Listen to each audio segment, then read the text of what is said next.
Amigos de Radio Victoria o con eso Televisión, en esta nuestra alianza hemisférica con Benamérica, con la Escuela de Gobernanza Benjamin Franklin, con Reporte Confidencial, con el Mirador Mundial de la Diáspora, con el Diario La Faena de la Isla de Margarita y otras alianzas como el Consejo de Profesores Jubilados de la UCB. Vamos a conversar de inmediato con William Santana en su segmento Diplomacia a su alcance. Nos habíamos planteado, William, bienvenido y feliz Navidad de todos modos. Nos habíamos planteado que la política de Trump está muy cerca de ser benevolente en unos casos, pero muy duro en otros casos. Hablo con respecto a Panamá, por ejemplo, de que si siguen actuando de la forma que están actuando con las tarifas, este, retomará el- el canal de Panamá.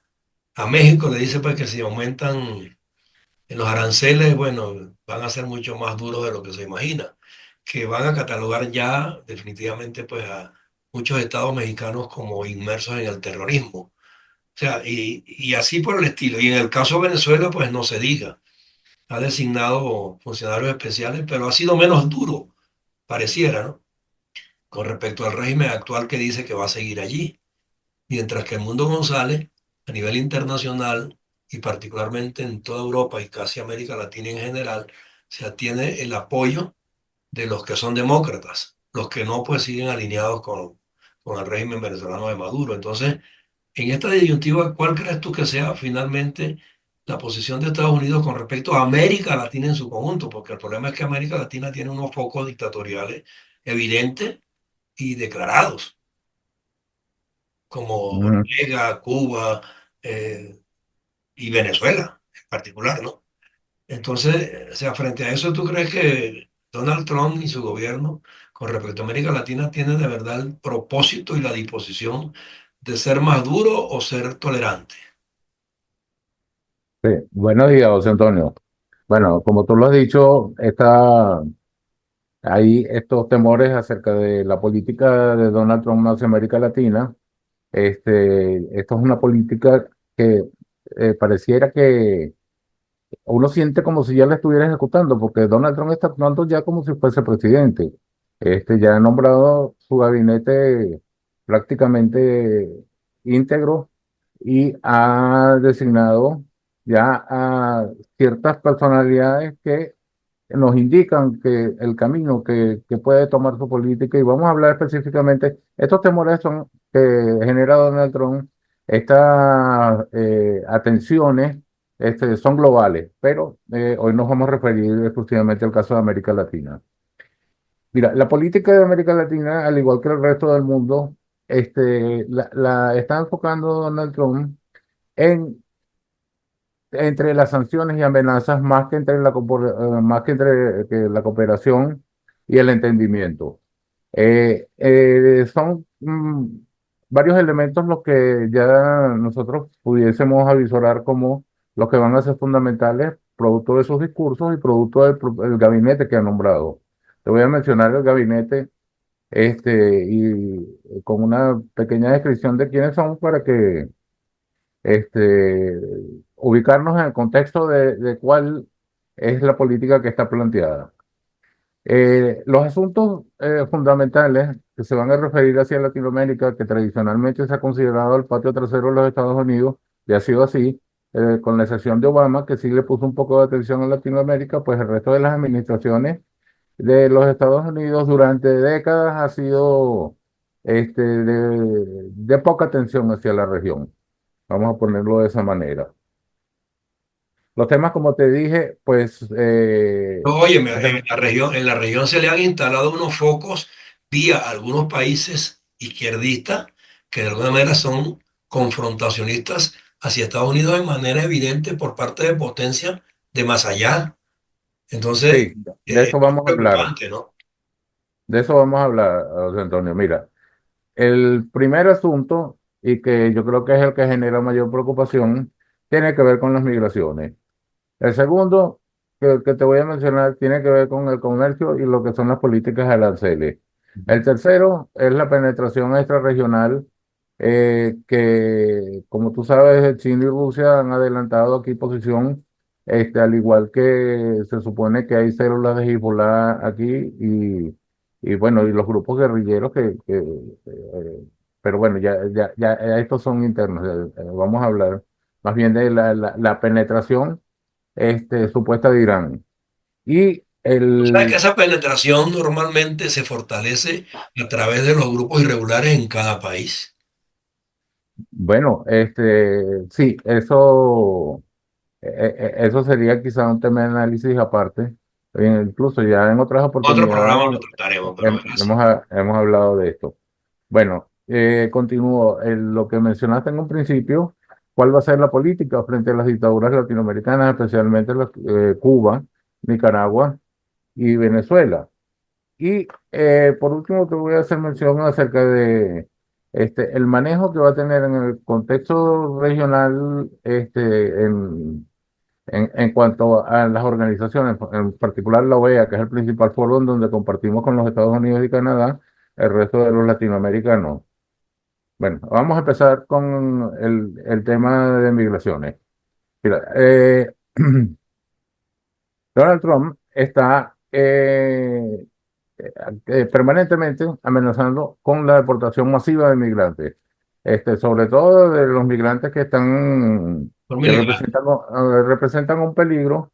Aquí hay mucho de mediático, aquí hay mucho de retórica. Te lo digo porque esas amenazas estridentes de deportar 11 millones de migrantes. Mira, ahorita agarré la calculadora.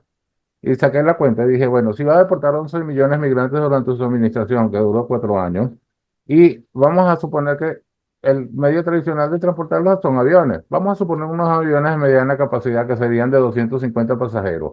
Eso hace 44.000 vuelos, ida y vuelta. Y tú te imaginas cuánto tiempo va a llevar eh, El costo de eso, implementar el costo. el tiempo, el costo, las dificultades. O sea, es algo que es irreal. Esto se va a hacer, yo creo que de manera mediática. Van a haber deportaciones que van a ser muy fotografiadas, van a ser muy difundidas, pero, pero cumplir esa meta y llegar a esos extremos, fíjate tú, en los Estados Unidos tiene una seria situación con la migración y es que no tiene políticas migratorias permanentes en el tiempo. Las políticas migratorias de los Estados Unidos cambian dependiendo de las circunstancias y dependiendo de quién esté allí dirigiéndolas, ¿no?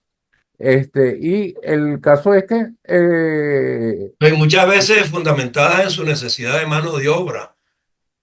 es que bueno, por supuesto que hay unas contradicciones internas acerca de lo que se supone que en principio quienes van a ser deportados son aquellos que cometen actos delincuenciales.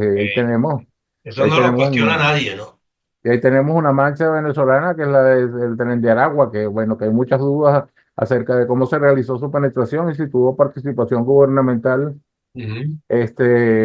Y el caso es que, como te dije, esta política de deportaciones masivas, en principio, va a crear unos problemas gravísimos para la región. Mira, yo te voy a comentar algo una experiencia que yo tuve muy de cerca, hace ya prácticamente 25 años, cuando en Estados Unidos se inició una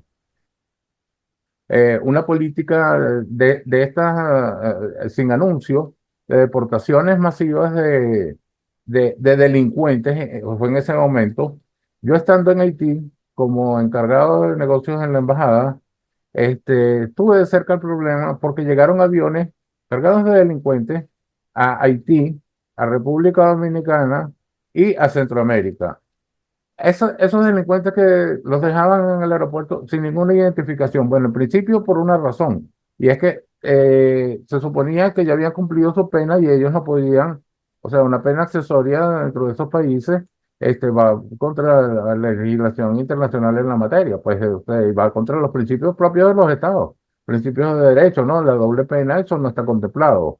Pero sin embargo, los dejaban sin ningún antecedente e inmediatamente estos delincuentes cuando llegaban allí, llegaban, vamos a ponerlo entre comillas, graduados, porque venían de cárceles en donde habían aprendido Sí.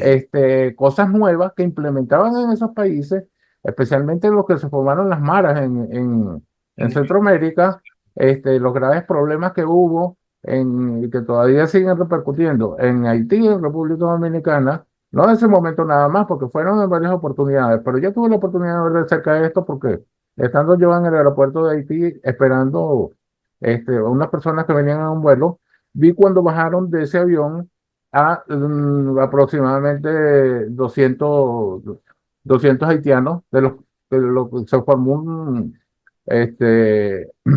un desorden en ese aeropuerto, porque muchos salieron corriendo, se escaparon, la policía lo quería agarrar y bueno, y no tenían la capacidad porque eran Claro. 10 policías que habían en el aeropuerto y se bajaron 200 delincuentes. Entonces, bueno, ¿qué es lo que va a pasar? No solamente que ese efecto que pueda tener va a crear desequilibrios sociales, va a crear problemas graves económicos, porque muchísimos, no todos los que van a regresar pues, probablemente sean delincuentes, hay muchos que, que tienen otras condiciones. ¿Y eso en qué va a repercutir, José Antonio? Va a repercutir en el nivel socioeconómico de estos países porque la primera fuente de ingresos de Centroamérica son las remesas. En Venezuela está en un punto muy alto también, no es la primera fuente de ingresos, pero se ha posicionado como un factor importante para, vamos a decir, mantener ciertas Alimento de condiciones muchas familias. favorables Sí, económicas. Hay gente aquí que vive de la remesa, sí. eso es una realidad. Entonces, con México va a crear, bueno, con México ya tiene una agenda conflictiva de por sí. Uf, Ese choque de trenes viene y viene con fuerza. sí. Sheinbaum, yo no sé si va a aguantar esa, esa manera impetuosa de Trump Y de hay ejercer quienes la andan diciendo política. que puede ser destituida. Bueno, yo la veo en una posición sumamente difícil, porque no solamente es el problema de la migración, el problema de esa frontera, también, y bueno, ahí voy a pasar a la segunda parte, el caso del narcotráfico. Eh, aquí, como se sabe, por esa frontera entra cantidad de droga, entra por otros sitios, pero vamos a decir, esa es la principal. Y la droga que en los Estados Unidos se ha convertido en un problema grave de salud pública es el fentanilo, que el fentanilo básicamente se está elaborando, se está trasvasando desde China, De porque China China, es el sí. productor, entonces llega a México y eso crea un problema de salud grave. Aquí tengo las cifras de 75.000 personas murieron en los Estados Unidos en el 2023 por el fentanilo, nada Imagínate. más por el fentanilo, no se incluye ningún otro tipo de droga. Sí. Entonces, eso, ¿qué es lo que puede hacer? Mira, aparte de los problemas vamos a centrarnos en este primero. Este problema de las drogas puede crear serias fricciones porque los Estados Unidos ya han, debido a la falta de control que tiene el Estado mexicano con sus bandas armadas y con los productores de drogas, el Estado mexicano, que ha sido complaciente con la administración de López Obrador, que decía que abrazos y no balazos, o sea, unas cosas que lo Sí. que hicieron fue aumentar la conflictividad, aumentar el posicionamiento. Entonces, eso en cierta manera es un estado fallido, que si no puede controlar esto, los Estados Unidos bajo la administración de Donald Trump, ¿qué es lo que pueden hacer?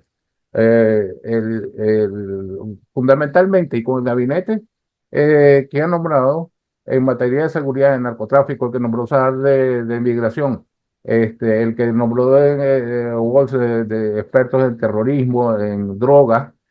¿Qué es lo que pueden hacer? Penetrar en el territorio y bombardear esos sitios donde se encuentran esos santuarios, porque es un santuario en lo que se ha convertido México para esos grupos cuando no los combate. Y los Estados Unidos, que es el perjudicado, bueno, va a alegar razones de su propia Defensa seguridad nacional. nacional, de Exacto. su propia seguridad nacional, y puede realizar un bombardeo. Y México tan celoso de su soberanía, que es lo que va a decir, bueno, que eso es una agresión. Mira, esto yo lo estoy viendo sumamente complicado para esta señora y esta señora yo creo que se lo está buscando sin ninguna necesidad. Acabo de ver, entre paréntesis, que va a mandar una representación para Sí. la toma de posesión de Maduro. O sea, estos son provocaciones, sabiendo cuál es la situación que hay aquí, y son provocaciones innecesarias. Yo no estoy viendo por buen camino esas relaciones, fundamentalmente.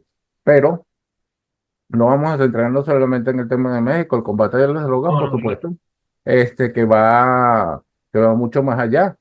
Colombia, Perú, Bolivia, sobre todo, que Bolivia se ha convertido en un estado díscolo que tiene con una tendencia autoritaria y existe ese grave problema de, Y que es un país que también está infiltrado por los grupos de Hezbollah y toda esa gente. exacto, y además, y los países de tránsito que son los que envían, por ejemplo, el caso de Venezuela, Ajá. los países de tránsito que están en Centroamérica, todos estos van a tener consecuencias en esa lucha, en ese nuevo enfoque que le van a dar a la lucha contra el narcotráfico y a los grupos irregulares, que ese es otro elemento también importantísimo, pues el crimen organizado ha penetrado en muchos estados en Latinoamérica y se ha convertido en un problema también para los Estados Unidos. El ejemplo más evidente que tenemos es el del Tren de Aragua, Sí, como te lo había mencionado anteriormente. Bueno, el otro asunto que te quería mencionar es el relativo al comercio. Donald Trump viene haciendo anuncios que son, como te dije, enfocados desde el punto de vista de las sanciones y de las amenazas, y evidentemente esto es a través de los aranceles. El hecho de pechar con impuestos las mercancías que provienen de Latinoamérica, ya en México lo amenazó es una seria amenaza. Y además eso tendría unas consecuencias terribles para la economía y para las relaciones en- bilaterales de estos dos países, pero en un contexto más amplio, pues en México también mantiene relaciones con otros países, importa de China, están entrando carros chinos, pueden haber proyectos para construir carros chinos. Bueno, todo esto si no, o se detiene o se perjudica. Entonces, si es con el resto de Latinoamérica, pues países que tienen graves problemas económicos y sociales, que puedan realizar exportaciones tradicionales, y se les va a pechar con impuestos, mira, va a causar graves daños a la economía. Y las consecuencias, ¿quién las va a pagar? Las va a pagar quizá el propio Estados Unidos. Porque por una razón, en Estados Unidos, con esas limitaciones al comercio, lo que puede es crear una gran inflación dentro de su propio país porque bajo ese esquema de que América primero y darle la facilidad a sus propios productores en detrimento de los demás, crea un desequilibrio comercial y un desequilibrio económico que va a producir inflación, y ya la inflación es un problema en los Estados Unidos. sí, Pero el problema va a ser mucho mayor para aquellos países que exportan hacia los Estados Unidos. Entonces, para continuar con esto, te voy a hablar de otro gran tema que va a ser el de la penetración china y la penetración rusa en la región. Como tú sabes, pues estos son los dos enemigos o rivales sistémicos de los Estados Unidos dentro del contexto internacional. Fundamentalmente, aunque Trump a buscarse enemigos no lo piensa mucho, pero bueno, estos son los que están identificados como unos rivales sistémicos dentro del sistema internacional. Y China es el más preocupante, en menor proporción Rusia, a pesar de que Rusia es la que ha hecho acuerdos militares, e incluso que quizás no conozcamos, puede que haya acuerdos secretos, con Cuba, con Nicaragua y con Venezuela, fundamentalmente. sí, Entonces, eso va a ser un motivo de fricción, un motivo de tensión, y el de China, porque China con su esquema de la franja y la ruta ha penetrado varios países de Latinoamérica Latina, ya era el primer comercio de ciertos países, Brasil, y bueno, y te digo, son países que sí están actuando no con una orientación ideológica, sino exclusivamente comercial, como de es el caso negocio. de Chile, como es el caso de Argentina, Panamá, bueno, eh, eh, por allí va la cuestión, pues, de una penetración que ya vimos recientemente cuando se realizó la Cumbre del Pacífico en Perú, como se inauguró un megapuerto Sí, que incluso está bajo la soberanía de la propia China dentro del territorio peruano. Entonces, esto va a ser un motivo de fricción. Los Estados Unidos ya ha amenazado a China con aumentar los aranceles. Mira, allí en esa ecuación va a haber ganadores y perdedores. Porque estamos jugando aquí a tres bandas: Estados Unidos, China y Latinoamérica. Entonces, las consecuencias de esto, pues, va a tener afectación grave en unos y otros. Y ahora, por último, te voy a mencionar lo que es la situación de su política respecto a los gobiernos dictatoriales de la región. Mira, por aquí me tomé el trabajo de eh, nombrarte brevemente el equipo que tiene Donald Trump, que todos tienen una identificación. Son de la derecha republicana más dura, lo que llaman los halcones allá en Washington. Todos tienen opiniones muy fuertes en contra de estos regímenes de Cuba, Nicaragua y Venezuela, y todos han mantenido un compromiso a través del tiempo. Mira, primero evidentemente es el secretario de Estado que he nombrado, que es Marco Rubio. Sí, Nosotros conocemos la trayectoria de Marco Rubio, él es muy mediático también y nosotros sabemos sus posiciones junto a Díaz Valar, junto a María Elvira Salazar, toda esta la republicana cubana, de la derecha cubana, pues tiene una orientación muy nítida hacia lo que son estos regímenes. Y yo creo que eso es favorable para que se produzca una democratización aquí en Latinoamérica. Está el otro oficial Johnson en materia de seguridad y droga, está Cristino en migración y terrorismo, está Michael Walsh, el consejero de seguridad, Tom Homan es el zar de frontera. Y acá ayer acaban de nombrar a Mauricio Claver Carone como enviado especial para América Latinoamérica, Latina. sí. Todos tienen el mismo rasgo distintivo, todos tienen la misma línea de conducta, todos tienen unos antecedentes muy parecidos y eso lo que te indica es que, sobre todo en el caso de Venezuela, y te lo digo porque Trump es un negociador, Trump, y eso lo ha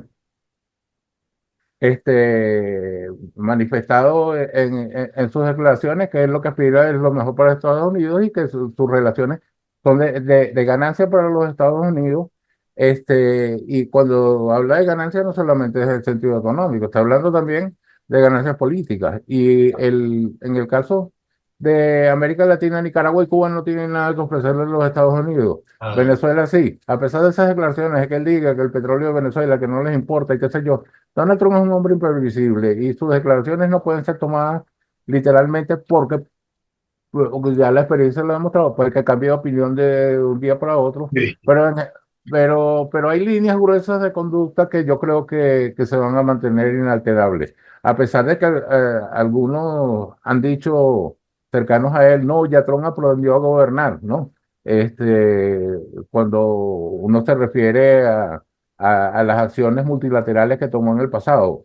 Y probablemente, ojalá que sea así, pues que tenga una orientación más hacia los asuntos en un sentido cooperativo y en un sentido por eso positivo. yo titulé el programa, o sea, el programa me refería pues a si será más duro o más tolerante con América Latina.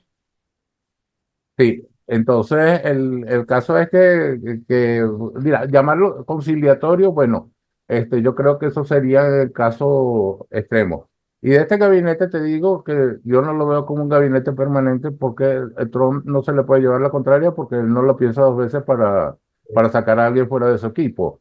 Pero sin embargo, van a ser sustituidos por personas de su misma línea de pensamiento y de su confianza. Claro. Entonces, esto que vamos a ver de aquí en adelante respecto a estas relaciones, especialmente con Venezuela, que es la que más llama la atención cuando uno oye programas de opinión y los artículos de prensa. El caso de Venezuela es evidentemente el que más llama la atención por las circunstancias particulares pues, que tiene. Y por último, te quería mencionar lo que es el papel de su multilateralismo, que en este caso regional es el de la OEA. Trump no es afecto al multilateralismo, le tiene desconfianza. Eso Sí, lo ha manifestado en las Naciones Unidas cuando cuando se salió del tratado nuclear con Irán, se salió del tratado de cielos abiertos, se salió de la UNESCO, se salió de la OMS, se salió del Consejo de Derechos Humanos, este, y, y por supuesto, eso entra dentro de un debate de si Trump está cediendo el espacio a los autoritarios en el mundo. Entonces, en este caso, el año que viene tenemos, por cierto, y de eso vamos a hacer un programa en su momento sobre las elecciones en la OEA, Claro, que ya ya está Duque termina por ahí. Almagro y yo creo que se va a hacer va a haber mucha atención sobre este asunto porque, bueno, la OEA sigue siendo el organismo regional más importante y el organismo que tiene, vamos a decir, la capacidad de influir sobre todo en el tema de la democracia. Entonces, el caso es que lo más probable es que Trump vaya a apuntalar su política buscando aliados puntuales dentro de la región. Estos aliados, fundamentalmente Argentina, con Sí. quien son like-minded, tiene pensamientos afines comunes. Con El Salvador, que es gobierno de derecha, si no se entrometen mucho en los asuntos migratorios, pues El Salvador va a ser su aliado dentro de la región para los asuntos que tengan que ver con Ellos se están Centroamérica. hablando inclusive de crear un conglomerado centroamericano de países. Bueno, pues sí, por allí puede apuntar la cuestión de que, o dentro de este contexto que te estoy mencionando, de buscar todos estos aliados, como serían, mira, lo puedo identificar en el sur, Argentina, Perú, Chile, quizá un poco menos, El Salvador, como te dije, y Panamá. Ahora, lo preocupante con Panamá es que yo creo que allí hay un corrientazo Hay un político. corrientazo ahí. Sí. Molino, el presidente de Panamá, el que es conservador, es un hombre de derecha y un hombre que se ha tomado para sí el caso de Venezuela, este, pues se supone que sería un aliado de Trump Sí, pero por en eso es que llama la cualquier, atención que lo esté amagando con tomar posesión del exactamente, canal. No justamente. sabemos si ahí se está disfrazando alguna otra cosa. Justamente es el caso, déjame un momento. Sí, bueno, eh, justamente, José Antonio, es el caso de la inconveniencia en estos momentos políticos, aún sin ser presidente, ya está creando un roce, una fricción, ya no, Panamá declaró.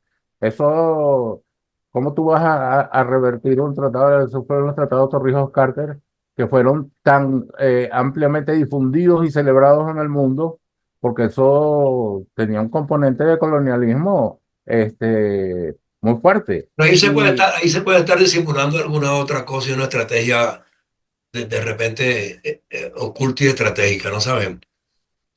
mira, yo no sé, pero yo por curiosidad me puse a ver las tarifas del canal este, y son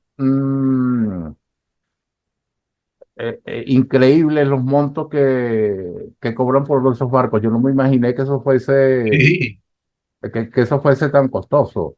Es una cosa de verdad que, y bueno, y Panamá pues tiene el monopolio de lo que es evitar la navegación exterior, La porque navegación, exacto. este, porque por muy alto que pongan las tarifas, siempre van a ser necesario el uso del canal. Exacto. Entonces, este, yo creo que ahí eso fue una inconveniencia. Además, no era una necesidad en el momento. O sea, eso no está planteado como una prioridad. Hay Ya. asuntos más. Y además, eso se podía resolver de otra manera. Sí, pero por eso te digo que yo no sé todavía si el asomo de ese tema por parte de Trump guarda relación con alguna otra cosa que nosotros no conozcamos. Pudiera ser porque a lo mejor. Lo único que se me ocurriría es buscando una manera de negociar de que Panamá diese una colaboración plena con Ah, el asunto de los migrantes. Eso es exacto. lo único que se me ocurriría como carta de negociación. Sí. No sé más allá que hay. Bueno, también de logística, ¿no? Continental. Pues mira, de todas maneras Estados Unidos tiene una preferencia dentro de ese canal. Ese canal aún en Panamá aún existen bases militares. El acuerdo contempla, no hay una limitación, una restricción hacia la navegación de los Estados Unidos por ese canal. Entonces, la verdad es que allí me quedé perdido. O sea, a Pero mí yo me también, asombró es que yo todavía no termino de entender el punto. No lo termino de entender. como tiene Donald Trump acostumbrado a sorprender a la gente. Y como dicen algunos, si así es en el llano, ¿cómo será en la montaña? Si todavía no ha llegado a la presidencia, bueno, imagínate tú a partir del 20 de enero. Bueno, vamos a ver, de todos modos, nos quedan unos 3 minutos, pero vamos a aprovecharlo para desear a nuestra audiencia feliz Navidad y decirles que vamos a estar trabajando independientemente de que sean festivos estos días, porque tenemos un tema crucial en Venezuela que necesitamos clarificarlo, que necesitamos recoger todos los días opiniones que alienten el rescate de la democracia, que es lo que nos ha ocupado durante todos estos años. Y aquí vamos a estar recogiendo opiniones, puntualizando los temas que más corresponda destacar y esperando pues que las vías que andamos buscando, pacíficas y racionales, se den para que la democracia vuelva y se estabilice la región, porque de lo que pasa en Venezuela van a depender muchas cosas más. Te Así es, agradezco mucho Antonio. por tu tiempo en el día de hoy y que sepa pues que estamos pendientes de que cualquier cosa que ocurra que tenga pertinencia internacional y hemisférica, lo vamos a tratar. Claro que sí. Ok. Un abrazo, pues. Gracias. Un abrazo. Chao.